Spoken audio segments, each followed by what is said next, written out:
दिशा नामदार श्रीमान रमेशजी बोरणारे सर व महायुती सरकार यांच्या माध्यमातून वाकला गावात सुरू असलेली विकास कामे, वाकला लोणी खुर्द सिमेंट रस्ता 5,40,00,000 शाळेला 5 नवीन वर्ग खोल्या रुपये 55 लाख रुपये काम सुरू आहे।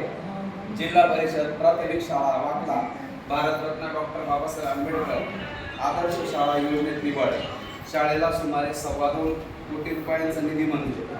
विपश्यना केंद्र लवकरच लोकार्पण, लवकरच 2 रस्त्यांसाठी निधी देण्याचं सुद्धा आश्वासन। श्रीमान वाकेश्वर मंदिर लवकरच दर्जा उन्नती निधी, म्हणूनच म्हणतो काम बोलते। वैजापूर तालुक्याचे कार्य सम्राट रस्ते सम्राट नामदार श्रीमान रमेशजी पाटील बोरणारे सर, वैजापूर तालुक्यातील कामाचा हक्काचा माणूस, जनतेच्या हक्काचा माणूस, माननीय आमदार साहेबांचे समस्त ग्रामस्थ मुक्काम पोस्ट वाकला तालुका वैजापूर यांच्या वतीने खूपदा मनपूर्वक आभार, खूप धन्यवाद। सदैव ऋणात धन्यवाद।